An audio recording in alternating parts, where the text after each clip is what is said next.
There are experts in every field, and the people that are in front of the scenes and behind the scenes, their whole purpose is for you to judiciously utilize your insurance benefits to the best extent to enable you to achieve your highest level of potential. So anything and everything that is offered in home health, you should at least listen to that person representing that discipline. Welcome to the Care Chronicles with a Caring Touch, where compassion meets wisdom in every episode, dedicated to our beloved seniors and caregivers. Join us as we explore the heartwarming stories, experts' insights, and practical advice that make every moment with our elderly truly special. Get ready for insightful conversations, practical tips, and heartfelt moments that warm the heart and nourish the soul. Because here at A Caring Touch, we believe in laughter, learning, and love as essential ingredients to aging gracefully. So tune in, relax, let A Caring Touch be your guide to making every moment count. Hey there, podcast pals. Welcome back to another episode of the Care Chronicles. I'm your host, Davishka, and today we're joined by one of our well-loved physical therapists, Charles Libby. Charles Libby has over 30 years of experience and is currently serving in the Houston area. He has helped patients of all ages regain strength, flexibility, and confidence, and has over 30 years of experience. What's been one of the most rewarding parts of being in physical therapy? I know I'm sure with all those stories, there's got to be so many rewarding things. One of the things that drew me into physical therapy is that because it's physical in nature and the techniques that I utilize, being able to establish target tissue and then address what you believe the target tissue to be and getting some almost immediate relief. It's a simple question of, are you better? Are you worse? Or are you the same? And when I get, I'm better, it's like a pat on my back and it kind of reinforces why I'm doing it. And it creates a continual succession of positive reinforcement. So there are days when it's just the opposite or I'm worse. They'll say I'm worse. And I go, oh, I must have guessed wrong. Yeah, it's a matter of having a good knowledge base and being able to direct it in a way that the patient understands exactly what you're doing and why you're doing it, and then having a successful outcome. And that's, I think, why, too, success wise, in regards to outcomes, I have a higher level than majority of the therapists, because during the initial assessments and initial conversations, they are part of that whole process. And as a result of establishing their own goals that they want to achieve with my help, then they're vested in it. So anytime I come back or anytime things get challenging, I always have to say, well, you told me you wanted me to help you do this. So it's your goal. I'm here to direct you, but ultimately, I can't do anything. Your mom can't do anything. Your wife can't do anything. Your sister can't do anything. It's all up to you. I know you were mentioning, some of the benefits of having therapy in the home is you have those targeted exercises that you can really do and focus on. What are some challenges to counter that? Basically, the same thing that you just said in the home. There are these huge multi-million dollar mansions with 4 stories and all this rugged terrain. And then there's these tight, hoarding, tiny vestibules that people reside in. There's just a path from the bathroom to the recliner, just enough room to get in there. And then you basically have to go in there unwittingly to a certain degree and be prepared to try and figure out what it is they want and what it is they expect and get them to do it in regardless of what environment you're in. So that's probably the hardest thing. Is when it comes to chronic pain, it really affects people. And if they have it for long enough, they almost have learned helplessness and they can't shake it. And in the environment that they're in, usually they have a family caregiver, and that family caregiver is an enabler. Instead of letting them take the time to actually do it themselves, they'll just do it out of convenience, and it just perpetuates, right? How do you overcome some of those challenges? You just say, "Hey, can you go get me something over there?" Or, "Hey, can you get that thing over there while I'm here kind of doing this thing?" Or you just put your hand on them. Like they start to reach over to go give them their bottle of water. I'm like, they're right there. They can reach it. But so that's the hard part, right? Is they're doing it out of love, right? Yeah. And so they're doing that because they care. But that's the thing is what's good though is that when you have one person in the family like that, you have the other person that's just the tough love person. And so it's good to have them both there at the same time. So you can like, yep, you're right. Yep, you're right. But really ultimately you have to pick that path that's right down the lane there. I know with physical therapy or any type of home health services, it's very rare that, they can go every single day to go service this patient. Typically, it's either a few times a week or once a week. So how do you motivate your patients and also, assist their family members to make sure that they still follow these physical therapy recommendations even when you're not there so that, once a week is not going to really help improve in the long run or do it as quickly as you would want to. So how would you help motivate them and help keep them consistent even when you're not? So that is one of the banes of my existence, right? As a therapist in the home health setting, carryover. It is good to have family members be part of that whole plan of care and establishing the home exercise program and routine, but it really has to do with the motivation of the patient. You can't make them do something that they don't want to do. I've tried. So from the standpoint of motivation, right? Positive motivation and encouragement is probably the most desirable. So I'm the older brother of two siblings, and so I can kind of, I guess you could say, try to manipulate my patients, right? To make them responsible and to basically utilize and empower them to their own recovery, right? That's wonderful. That's amazing.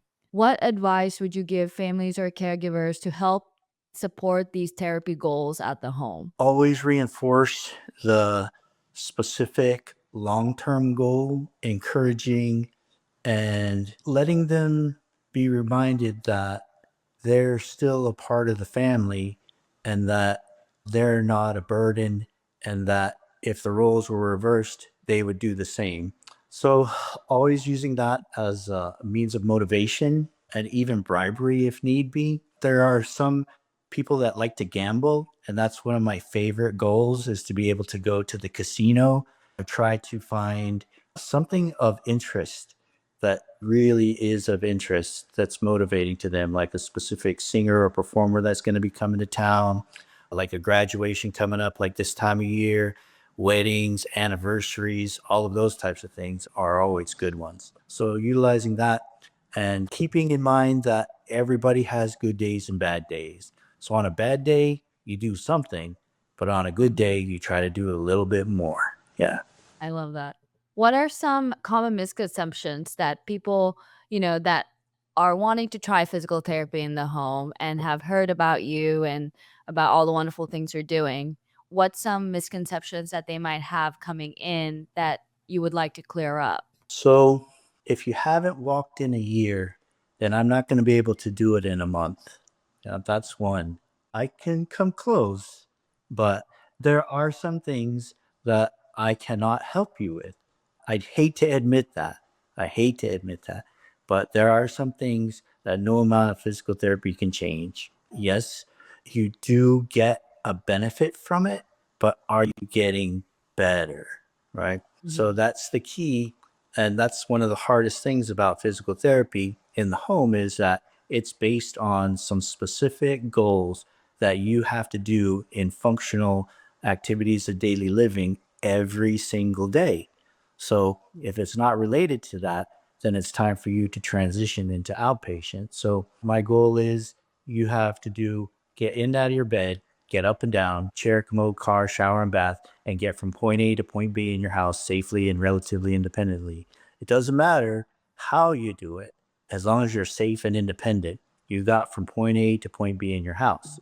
So that's different than being able to climb Mount Rushmore, right, with a Yeah. backpack that weighs 40 pounds. So, yes, could be a physical therapy goal. And after 20 minutes, your back hurts. That's true. I can help you with that. However, in home health, it's Yes. all related to those specific functions. Amazing.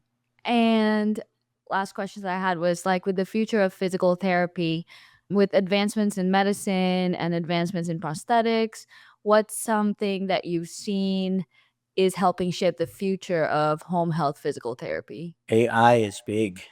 Yeah. Yeah. For, How does for AI factor into physical therapy? the biggest, it'll come to the forefront of being able to diagnose and prescribe, but there is a fine line where that's just not enough. Yeah. So I can tell you what's wrong with you. I can tell you what to do, but there's a reason why you can't do it in the first place. And sure, you can read about that or you can do a scan on somebody, but to actually see them, feel them, look at the imbalances, the angles of their knees or hips, or how far their arch falls, the significance of the curve in their scoliosis, right? Their other compensation strategies, the fact that they have vertigo. You can't, although there might be an algorithm associated with that, being able to identify that and address it on the spot in relation to their specific setting. And every person is different and every setting is different. So there's an exception to everything out there. No specific rule holds true for everybody. Any trends that you're seeing currently? You're saying the importance is with having the physical therapist actually with you versus having some type of robot or having some type of AI. While they can help in the back end to diagnose in terms of treatment and actually assessing and improvement of the patient, an actual physical therapist is your best option. I agree. So Okay. that's the thing. When it comes to that, I don't go to self checkout, right? If I wanted to self checkout, I would do all of the stuff online. It doesn't make any sense, right? To me, like the bank, I don't like to go to the ATM. I want to go talk to a teller. I want them to count my money out for me. It's traditional. It might be old fashioned. It might be outdated and all of those things, but we're dealing with people, right? Mhm. People. And that fact that you are having a human interaction is sometimes all the therapy they need, right? We're touching lives every day. That is Yes, a sir. caring touch. Yes, sir. Amazing. What's one last thing that anyone listening to this episode, what's one thing that you would love for them to take away?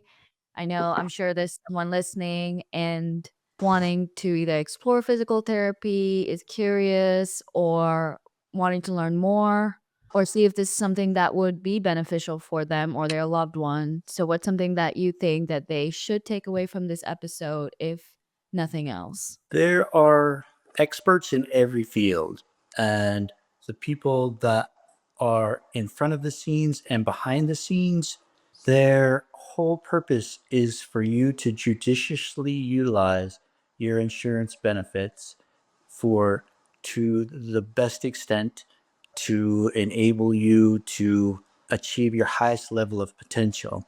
So anything and everything that is offered in home health, you should at least listen to that person representing that discipline. And once you actually talk with them, it's kind of like therapy. I'm like, well, what do you expect out of it? And they're like, well, you're the therapist. I'm like, yeah, but you know what you used to be able to do and now what you can't do. So if you think that increasing your range of motion and strength and balance is going to benefit you and allow you to resume your level of independence, decrease your chances of falling, and allow you to have a better quality of life, then I'm going to tell you that you should do it, right? But Yeah. you have to know what I have to offer first. So let me come out. You tell me what's going on. I'll check you out. We'll discover objectively. You'll see exactly what I'm doing, and I'll tell you why I'm doing it. And then when I'm done, we'll have a discussion about how we might modify your lifestyle, whether it be through equipment or modifications in your home or incorporating nutrition and hydration and bowel program and sleep stuff and all kinds of stuff, where you tell me when I'm done whether or not you want to do it. Yeah. So if you're out there considering whether or not you should do it, it's going on a cruise. Do everything and then figure it out what you like best after. Amazing. For those who want to find you and want to maybe get physical therapy to you, so how can they locate where you're at, find you online? Are there any social media sites that they should? Do you have a So website? I primarily work with Caring Touch Home Health and Hospice as their primary treating clinician, physical therapist. So you can always get me through there. But if you do graduate from that and want to pursue some outpatient therapy, LibbyPhysicalTherapy.com is where you can find me. Amazing. And we'll put that in the show notes as well so that everyone who's interested can always, it's a link away. Anyway, thank you so much, Mr. Libby. We'll have you join us again another time so we can go through some physical therapy moves, so we can kind of discuss, what we can do in the home, kind of have some demonstrations as well. So thank you so much. Thank you. Always a pleasure. Well, thank you so much, Mr. Libby, for joining. And for anyone interested in following Mr. Libby, you can follow him at libbyphysicaltherapy.com. That's his website.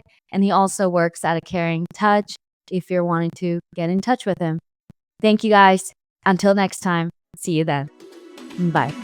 Thank you for joining us on this heartwarming journey with the Caring Touch. Be sure to check out our website and connect with us on social media for more stories, resources, and ways to get involved. We're excited for you to join us again in our next episode, where we'll continue to explore the beauty of aging with grace and compassion and dive deeper into topics that matter to our elderly community. Until then, stay connected, stay caring, and we'll talk to you again soon on the Care Chronicles with a Caring Touch.